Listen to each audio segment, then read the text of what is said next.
Welcome everyone to the We Win podcast powered by Accelerate Her Africa in partnership with the Human Pattern Institute. I'm so glad to have you here with us today. I am your host, Lolita Ejiofor.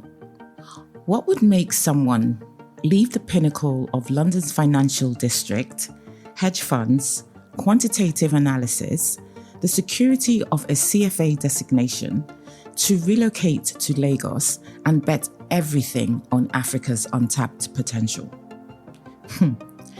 Today's guest didn't just make that move, she documented it. She turned her relocation into a roadmap for others, and she built 2 thriving businesses that are now reshaping how the diaspora engage with the continent.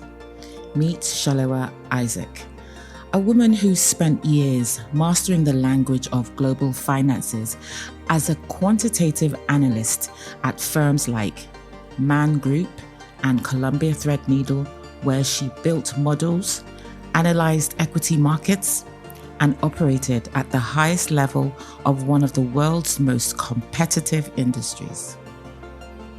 But in 2020, something shifted. While many were retreating during the global pandemic, Salewa was advancing towards home, Nigeria. She didn't come home empty-handed though. Today, she's the CEO of Excel Master, where she provides CFO as a service, business automation, and market entry strategies to global enterprises and SMEs looking to successfully transition into the African markets. She's also the founder of AfriTreasure, a thriving global business network connecting individuals of African descent to collaborate, build, and create wealth across the continent and the diaspora. I'm thrilled to welcome this lady. Let's go. Hello, Salewa. It's so great to have you here with us today.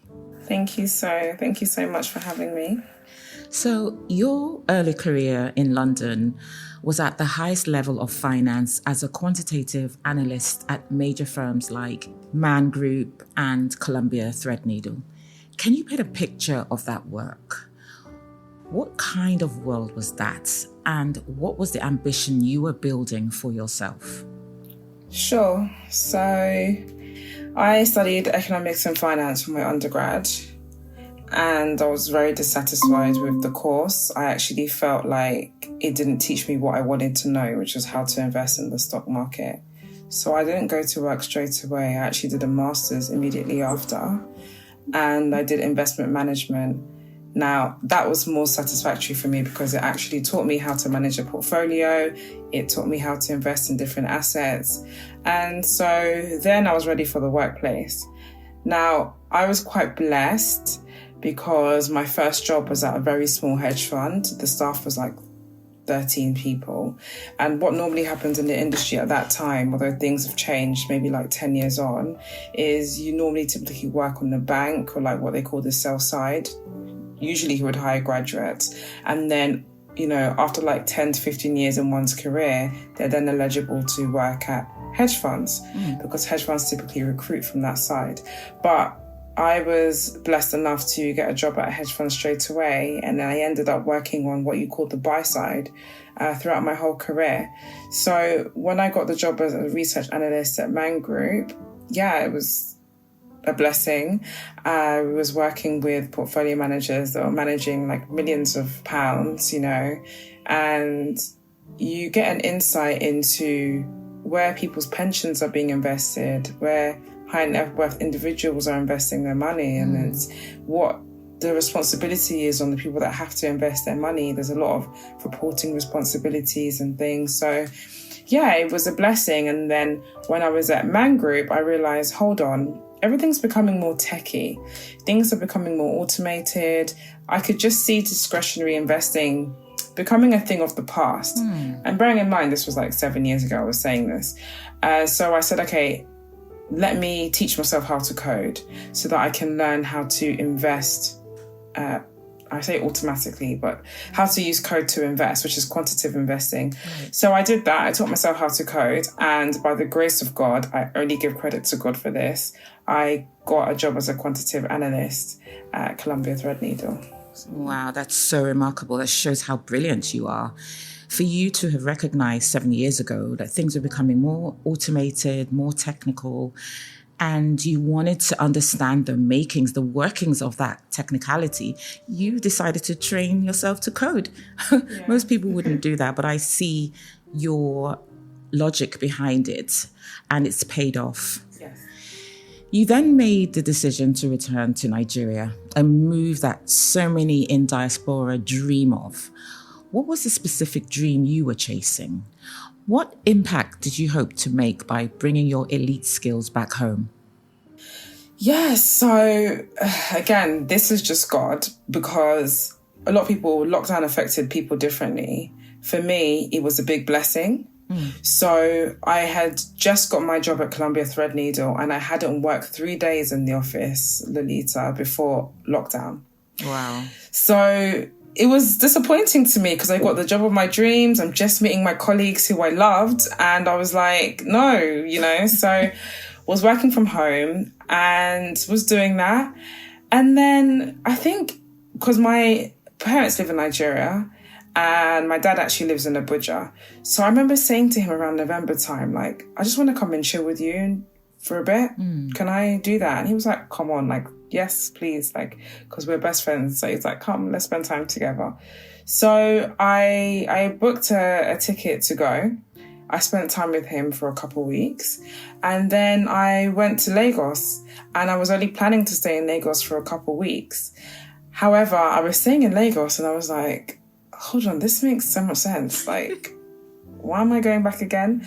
So I extended my ticket. This is January by this time. And I was extending my ticket about another month or so. And another month came and I was like, why am I doing this? So then I extended it again till April. So that happened and I was just like, I want this. So I was talking to a friend and I had come back in that April and I was talking to a friend, I'd rung him and I was like, I'm depressed. I wasn't clinically depressed. It was lingo. And I was like, I just miss Nigeria. Like, I just want to go back. And he was like, yeah, well, honestly, I've been having this idea about a food startup and, food delivery companies. And I was like, oh my God, that is such a smart idea. Because when I was there, I literally didn't, like, I used Jumia at the time and they were terrible. Like, my food didn't even come. So I was like, there's definitely a gap in the market for this. When I tell you the next day, we literally had a list of like tech companies to interview to start building up this product. We were working on the technical requirements. It was literally like the next day. Wow. So we did that. We did so much work over the next couple months. And then we officially moved back around September. Right. So that was the beginning of my journey in Nigeria. It was to add value via starting a food tech startup. Wow. So where did you leave things with Columbia? That was the end of it. In April, that was the end of my time with Columbia. Yeah. Right. Some may say that was pure serendipity for you to have just gotten a job and then COVID, and then you go and spend some time in Nigeria, and before you know it, you're on a new path. You've pivoted to startups. That's brilliant. Okay, so that dream, as we know, collided with the harsh reality. You shared that you were subjected to sexual harassment in a toxic male-dominated sector, which ultimately forced you to leave Nigeria again. For the many women listening who have had their ambitions thwarted by a system that was built to exclude them, can you talk about the experience and the painful decision to have to leave your dream behind?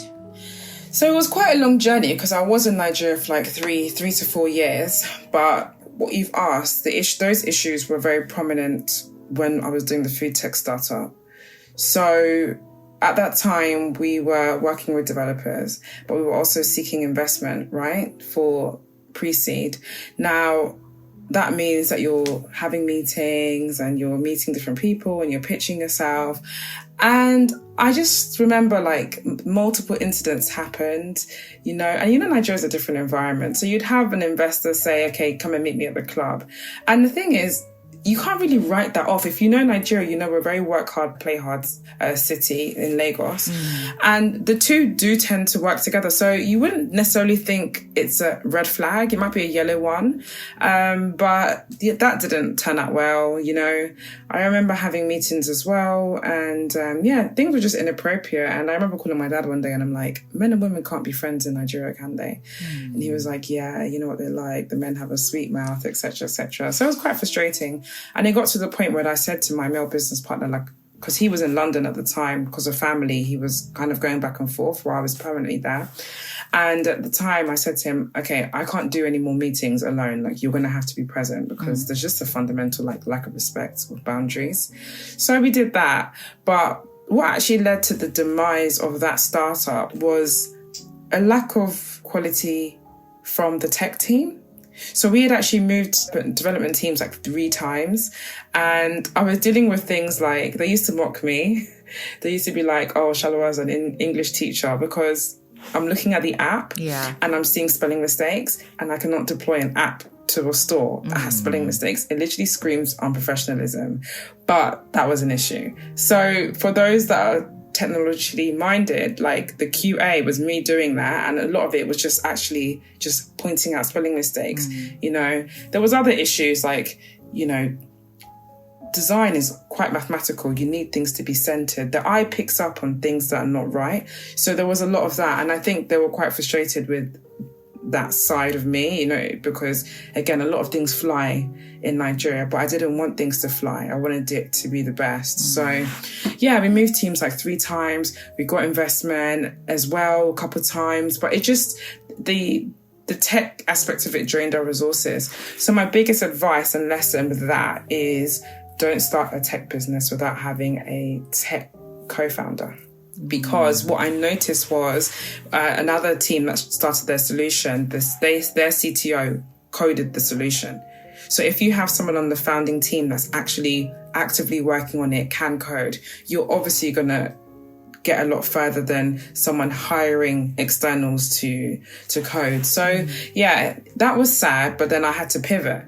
So then I was like, okay, what skills do I have and how do I monetize this? Because by that time, Lagos has turned me into a hustler. My career is done. I'm not trying to go back, even if I wanted to. So I was like, okay, obviously finance, investment, that's what I've done my whole life. So that's when I started my consultancy business.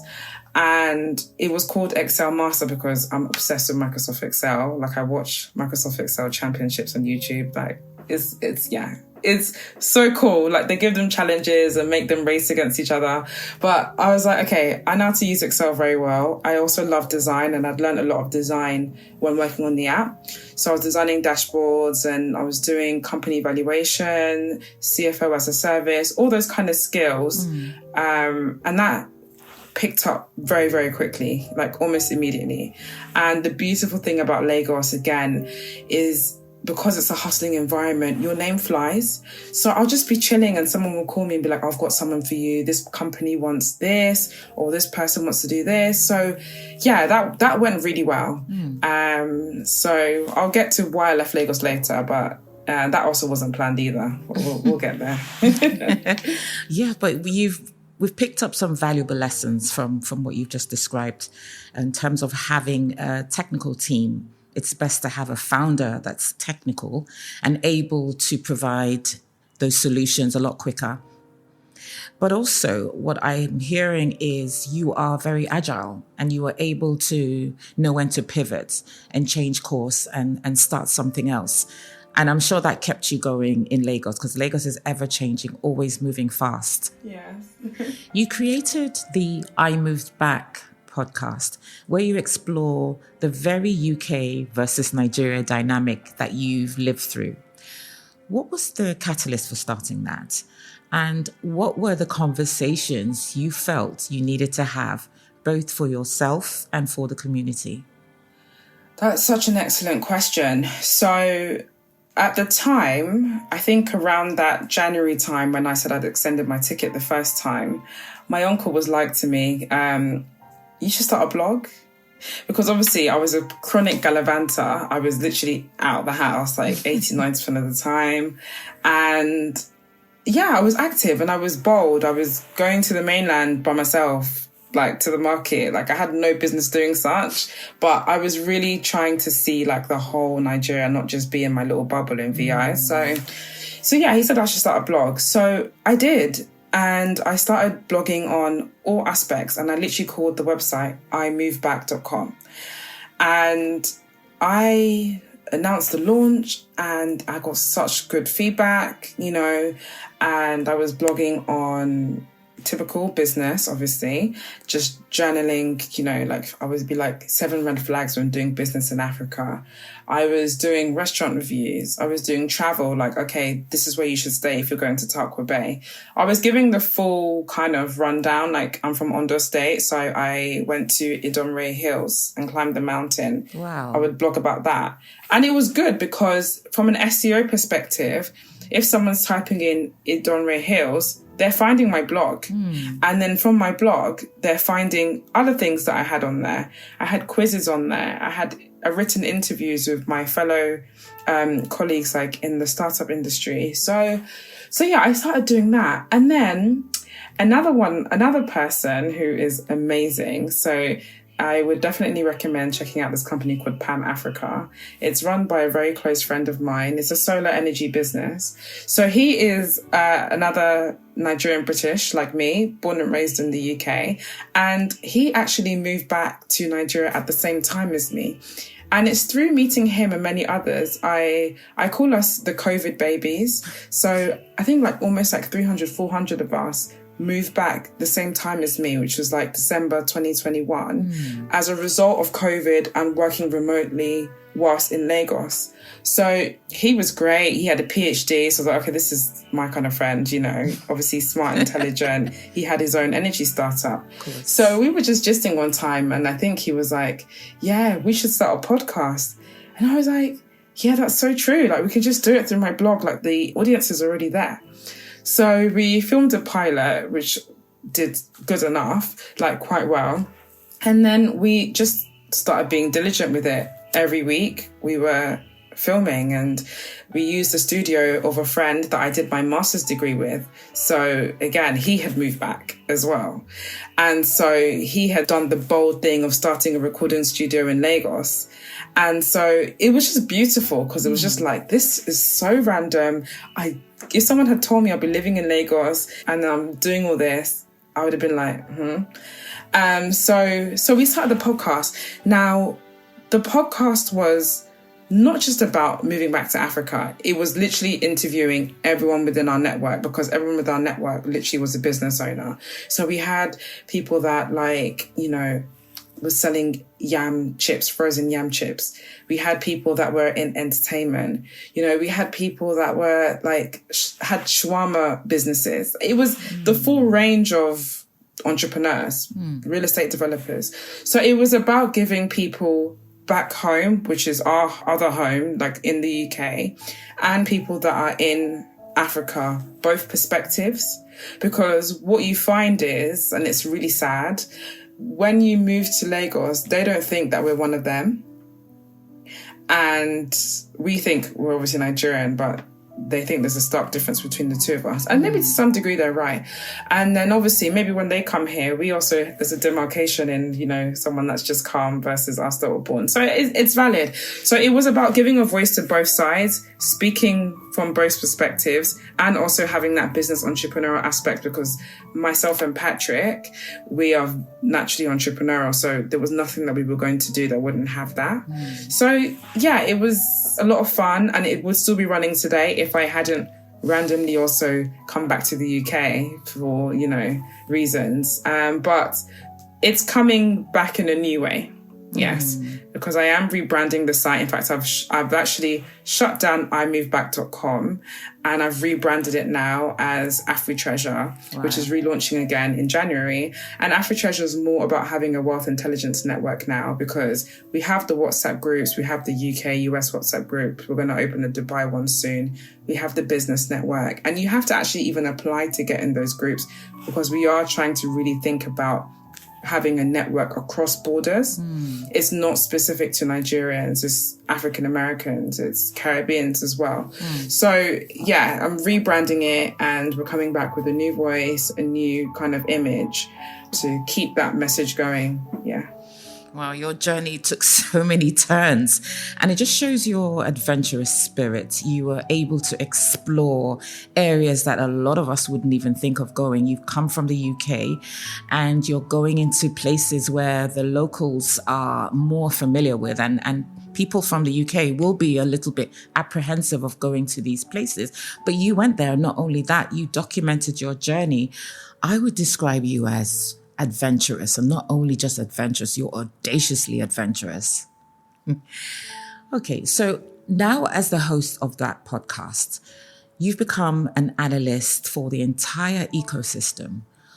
What is the most consistent, surprising theme you've heard from your guests about the real costs of building a business in Nigeria today? Oh, the thing that stood out to me the most was the issue regarding resource. So there's a multi-level issue there. There's the educational aspect, even finding the skills. There's the brain drain aspect, which is like when the skills are there, they obviously don't want to be in Nigeria because the pay is actually ridiculous. Like, I advocate for them. The pay is disgusting. And I think that us founders from here that are hiring them, we shouldn't be pricing their pay locally either. Like, we're in a bit of a more of a blessed situation. So I do think we should at least pay above market rate. So there's that aspect. But then there's also the morality aspect of staff theft. Like, almost no business is exempt from theft from employees, whether it's like physical theft, intellectual property. So that was the biggest thing and the biggest theme that was consistent amongst all the industries that we interviewed. So yeah, it's sad. I mean, if I'm to kind of give stories, like my really close friend, she was like, her friend had a restaurant and the staff were using their own POSs, bringing their own bags of rice, and just, it was their business basically. And they run her to bankruptcy. Wow. The restaurant doesn't exist today. I had another friend who owns a farm, a very close friend of mine, and he was like, he had to line his staff up and be like, guys, I'm begging you, just calm the stealing down. Let's just break even first. He was even pleading with them, like, let's just break even first at the very least before because the stealing is just too much. He said that he had a main kind of like Israeli client, and that person was like, I've seen this before. And he's like, it's not possible. After investigation, apparently his general manager had basically replicated his business and was, basically poaching the clients. So there's all kinds of stories. And yeah, I think founders need to put systems and controls in place to try to stop it. I do think so. But then they also have to make the effort to incentivize as well. It's not a guarantee that they won't steal, but yeah, things that you can do, like better pay, valuing the staff. Nigeria, like, they don't care how they speak to employees, It's wrong. You shouldn't be insulting your staff. You shouldn't be telling them off in front of other people. Like, you need to know how to manage your emotions in the workplace. Those are things that literally become discrimination cases in the UK or the US, right? But over there, it's standard for your boss to embarrass you in front of people. So yeah, I think it's sad. Brain drain wise, that's something that's systemic, and that's where the government needs to step in. So I don't see that changing because any logical person that started there can kind of see that they have a little bit of a disadvantage in some aspects. They have strengths in other aspects, because when I compare the average male in Nigeria versus the average male in the UK, they're more hustlers, they're more driven, they're more exposed. The average Nigerian male has actually a better understanding of the way other countries work. Whereas when you meet the average American male, they're quite myopic. The average UK male, they're so used to like a salary that you can just kind of be complacent. So they're not disadvantaged in all aspects. But when you have brown water coming out your tap, when you're trying to work but you don't have consistent electricity, when you have a health issue and you don't know if the hospital even has the tools it needs to deal with you, when you have to wake up at 4 or 5 a.m. to go to work, and you're in traffic for another 2-3 hours to get home, when the roads are bad, it gets to a point where you're like, there's got to be more to life than this. So the brain drain is something that many different departments of the government need to work together to address. But yeah, it's definitely resource that's the biggest issue. Yeah, I must say I'm not surprised by your responses. A lot of people complain about theft, and it's something that's deeply ingrained in the mindset of workers that they must have for themselves more than you. And then the flip side, which you also mentioned, is when you're paying your workers, just because they're from Nigeria, it doesn't mean that you should match the low level of payments and salaries that they're used to. But I also think it's the other thing, the systemic things that the government needs to get involved with, that is quite discouraging for people that want to come back to Nigeria to work or to start a business. It's something that a lot of people have complained about, some of my guests, but I know that there are change makers and I know there's hope, and people like you making a difference will eventually change the way we do things. So I think we should keep striving and moving forward regardless. Okay, so when you talk to founders who have returned from places like the UK, what is the single biggest reality check or culture shock they face when they try to apply a Western-style business model to the Nigerian market? Oh, such a beautiful question. I think it's the cost of doing business and just how difficult doing business is. It's quite multifaceted. For example, you could have an employee that it's not their fault. Like, I've had someone whose generator was literally stolen, They can't provide you the work if they're working from home, for example. Another big thing, though, and I will say this, because we had founders that had a lot of tech startups, I think the biggest lesson is things are still mostly done offline. So if you're trying to shoehorn a highly technological solution to that environment, you're bound to fail. You're bound to fail. So the biggest advice, and we even learned this, they'll be like, test it without the fancy stuff first. Test it manually first, because one thing that you can say about Africans, we're very social, and it's actually a good thing. Whereas here, you could have a whole process flow and the person speaking to a robot, or they're doing the entire thing online. If you notice now in the UK, you barely see bank staff. Mostly you're dealing with machines, right? We don't operate that way as Africans. In fact, there was actually a study and research that was done that was like, if you don't have human contact, especially very early on in your sales flow, the typical African is not likely to trust it. So you can't just expect them to one day wake up and just deal with tech. In fact, the only Africans that may do that are the ones that I've exposed or the ones that have moved back. And that's a very tiny portion of the market. You have to get on the ground. You have to learn how to speak the language. And if you don't, which I guess someone like me wouldn't, you need to have someone in your team that can do that, because then their minds are at ease, their guards are down, and they can give you the feedback that you need. They can tell you what problems they're facing, and that person can decode them in a way that we can actually provide a solution to them. But to think that solution would be fully technological, I don't think so. And even now in 2025, I still don't think so. So there needs to be kind of like a hybrid solution with them. Yeah, I agree with you. I find that people that don't trust systems just put anything in it and they say garbage in, garbage out. And then what you get at the end of it is not the true situation. So that human intervention is quite needed here in Nigeria and Africa in general.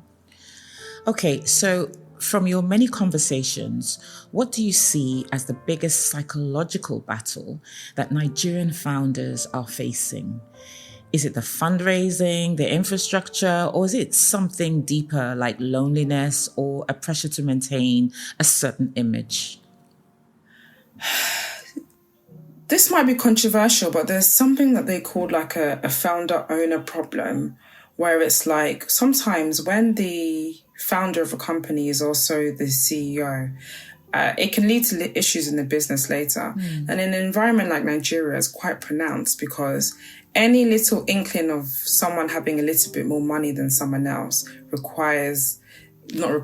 you tend to lead to like, yes, sir, yes, this, yes, boss, yes, ma. In fact, in Lagos, for example, you could be younger than someone, and just because you seem to have more money than them, they put you on some kind of pedestal. And in a business environment, what that leads to is this founder and kind of like CEO developing an ego, and quite a toxic ego. Right. And if it's left unchecked, and it does happen, and you think it wouldn't happen to those of us that move back, but we're quite prone to it. If it's left unchecked, then the same things that we chastise the ones that haven't left Nigeria, the managers, the rude managers, the sexual harassment managers, the ones that are like Nigerian born and bred, the same way we chastise them, the ones that move back are also prone to becoming just the same way. So it's not something that's expected for me to say, but it is a chronic problem.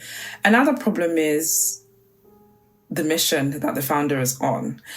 Because it's easier to raise funding over there than in the UK, for example, some of them are just like, I'm just trying to make money, because as the valuation of a company goes up, the value of the founder's shares go up, and the amount of money that they could potentially cash out on through equity increases. So some of them, when you have conversations with them, like, I don't care about legacy or mission or whatever. I just want to make money. Like, I just want to fundraise. I don't care about that.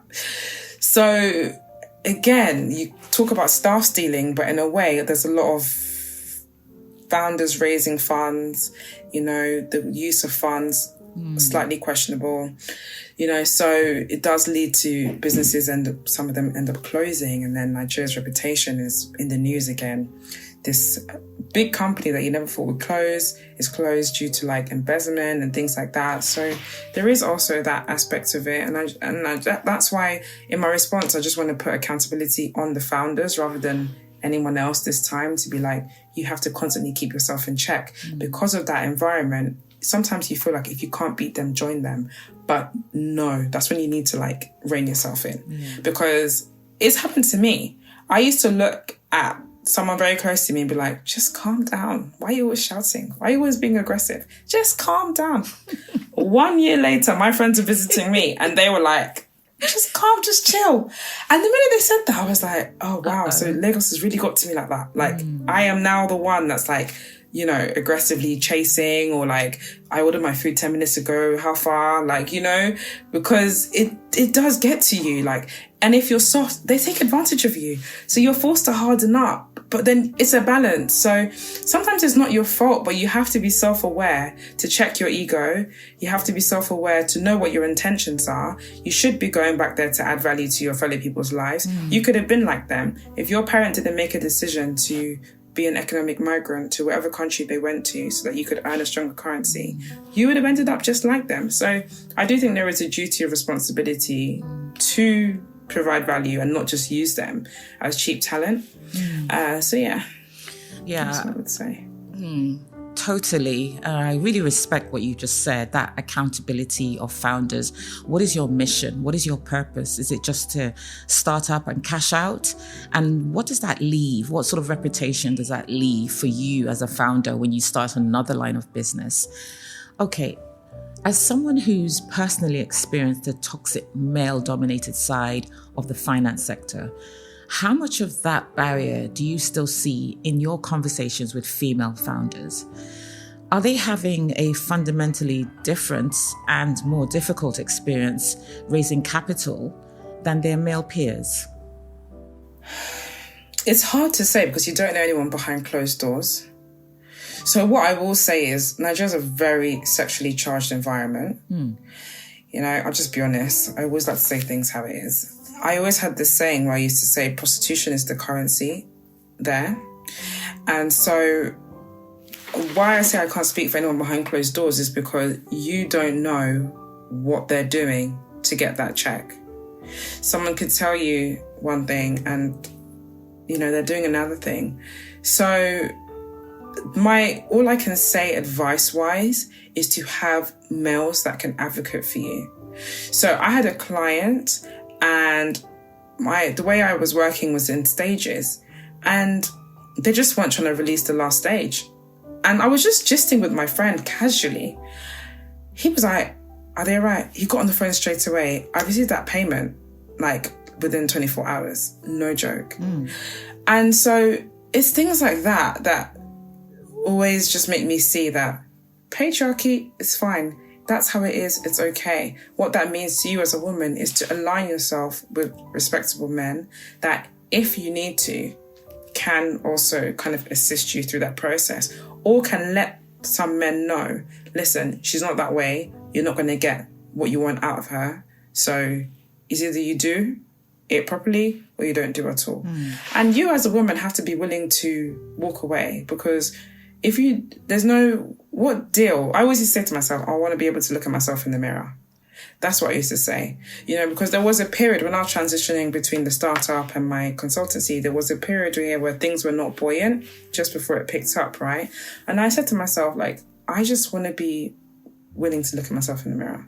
So in that period, I ended up getting closer to God. And that's when things just boomed business-wise. But I was with a conversation with some of my uncles, and one of them was talking about a woman who worked in, I believe, oil and gas, and her boss would take her to meetings with clients like in Banana Island, etc. And he made a statement, and he was like, this girl just knew what to do. And I was like, what does that mean? He was like, she's smart. Now she's got her car. Now she's got her house in Banana Island, etc., etc. And I'm like, I don't know how to do that. So yeah, if that's like how you want to do it, that's fine, as long as you can live with it. I knew I couldn't live with it, so that's why I didn't go down that route. Instead, I was like, if this person wants something more from me to invest in the business or to provide value to the business, it's just not meant to be. Yeah. And that's okay, because something else will come. There's ample amount of people, men and women, that could provide value to you. So it's not going to change. It's actually going to get worse, I think, for a while, until these systems are put in place to penalise people that take advantage or try to force themselves inappropriately. But until then, women, we have to just toughen up, and we have to set our boundaries, and we have to be willing to walk away. Yeah. Absolutely. Boundaries is everything. There has to be a point where you reach and say, no, this is not going to work. And no, period. And move on. Okay, Salewa, remember when you said you were going to tell us the reason why you left Lagos? Tell us about that. Yeah, so it wasn't planned. I have a little brother. At the time, I think he was like 16, and he was doing his GCSEs.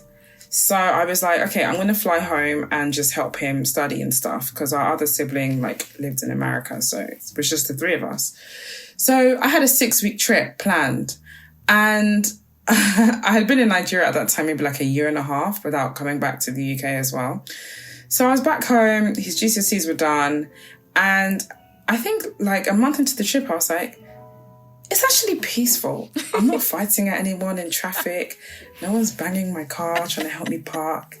Like, it's just, electricity is flowing. The water may be hard, but it's clear. Like, the serenity is underrated, and I'm not willing to just let it go straight away. So I think, when did I leave? I think I arrived in April. So my 6-week trip would have taken me to the end of May. But instead I extended my ticket to, I think, the end of September. Right? So I was like, let me just do summer, catch up with my friends as well properly, and stay around. Now, during that time, I actually met someone, and I met my husband, my now husband. What? And I think once I met him, I just kind of knew that it wasn't going to work. So I literally met him shortly before my trip, and then I went back home, and my house in Lagos, I just kind of put all the stuff in storage and just spent a month chilling with my friends there. And then I came back, and that's been it. We just got married, started a family, and yeah, I'm back in the UK. So yeah, we did try to film podcast episodes remotely, but people were so used to the studio. It's just, it wasn't the same. So that's why I said we kind of put the podcast on pause in that way. But it's been nice. I mean, being back in London was reminded me why I left in the first place. I also don't think this is the best environment for a young Black person to be in. So we'll see where life takes us over the next few years. Oh, such a lovely story. You owe your little brother everything for helping you meet your wonderful husband and start your new chapter. So yes, you owe him. Okay, so finally, Salewa, your story is one of profound resilience. For the woman listening who feels like she's in her own dark night of the soul, whether it's professional, personal, or both, what is the one piece of wisdom you can offer about the art of rebuilding a life? Oh, yes. You said one piece of advice. If it's one piece of advice, I'll go spiritual. I think your power as a melanated individual especially is in the spiritual realm. And you know what they say, what is banded on earth is banded in heaven. So you have to get your spiritual game on. And especially if you're living in Nigeria, especially Lagos, because that's a very spiritually charged environment. People dabble in spirituality through many different doors. And if you are not aligned in one aspect and fortifying yourself in one aspect, you leave yourself open not just to things of the physical, but things of the spiritual. And that's a very dangerous place to be unarmed. So I would definitely say I try to live my life biblically. So I would say that. I've fluttered in between being a Messianic Jew, being Christian, etc. So I've been on my own journey, but the Bible is what I try to live my life by. So I'm biased to that perspective. And I do believe God listens. I do believe in the power of prayer. I always tell people, remember, sometimes you just have to pay attention to words. They say spelling, it's a spell. When my business blew, I had used this book. I love this book. I recommend it to people. It's called Prayer Rain. And I literally said, okay, 30 days, 30 prayers. And I did that. And I literally had raised, in the time that I'd done that, I literally raised money for this $1 million billboard deal in Ikoyi, right? And it's like, at that time also, the clients were just coming consultancy-wise. So it worked. And I wasn't even using the book to pray for wealth. I was just using the book to get my life in order because so many things were just happening to me, I'd moved to a new home and it just wasn't working out, Safety-wise, things were happening. Sometimes in Lagos, you meet people, one or two things can happen. They're a person of light or they're a person of just not who you're meant to be around. So something was just happening. So the book was just more to align myself with God. And it made a very big difference. So yeah, if you're feeling down, definitely tap into. And if you can't even pray, sometimes, your spirit is so weak, you don't even have the strength to pray. It happens to people, and I don't think you need to be ashamed about it. There's a guy on YouTube that I use, it's called Daily Effective Prayer. Just leave it on in the background. When I was at my lowest, they would just have these Bible verses playing with piano music. And that was what gave me strength because I'd read it. I'd read God's promises to me and it literally gave me power. It literally wrote something in me no, this is my right. This is going to happen. And it did happen. Obviously New Age, you'd be manifesting and all this kind of stuff. For me, it's actually reading the words of the Bible. There's a magic in that and repeating them to yourself over and over again and knowing that you have the power, you have dominion over whatever's trying to oppress you. So yeah, spiritually, I would say that. And if I could give one non-spiritual answer, if I'm allowed, I would say social capital. Social capital, especially if you're living in Lagos, is very important. So what that means is the saying that your network is your net worth. Okay, because a lot of deals are just done by picking up the phone, linking people together, and off you go. In fact, most things are even done that way. It's not your website that's going to bring you random clients. It's not even your LinkedIn. It's people, it's referrals that really elevate you in whatever you're doing. So social capital, having the right friends, having people that what they say is actually how they live their lives, A lot of times people are like, they live double lives. Just try and vet, try and use discernment as well so that you don't end up going down another cycle. But social capital is the best. And I always say Lagos has serendipity. You could just be chilling by your pool and you meet someone new, and that person is a founder here, or that person is connected here. Like every day you meet someone new. You can go to a restaurant by yourself, you meet someone new. So be open-minded, be presentable, carry yourself well, have an aura of light. You may be going through something dark, but don't wear it on you. It's hard. It's really hard, but those things definitely work during dark times.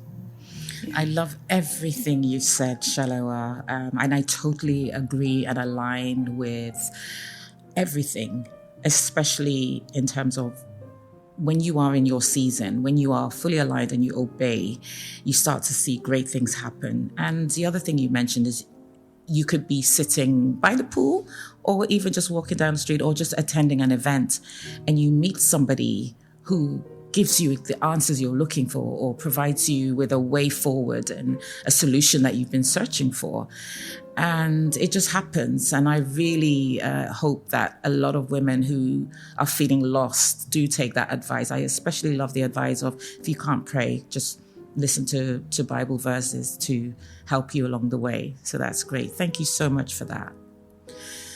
Salewa, I just want to say I've really enjoyed our conversation. It's been so enlightening, even to the business-minded person, to somebody who is in diaspora now thinking of how to come back. And you've given so many insights into the challenges as well as the successes of what it takes to navigate moving back to Nigeria. So thank you so much. Thank you. Thank you for having me. So, guys, I don't know about you, but I took a lot from what Salewa had to say, and I hope you did too. There's so much that it takes for people who have been brought up in a completely different culture to move back to where they call home, but it's completely different. It's a culture shock. And then realize that they have to navigate so many different challenges and successes along the way. And I think Salewa has alluded to the fact that it's not easy, but she's also someone who is spiritual, who feels guided, especially when she realigned herself to God.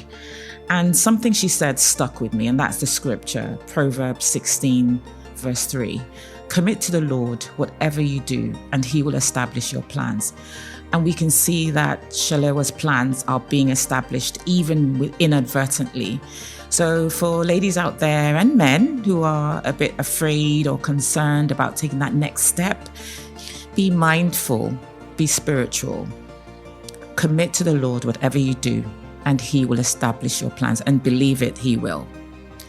I want to thank you all again for listening in. I really appreciate you all. Until the next episode, thank you and goodbye.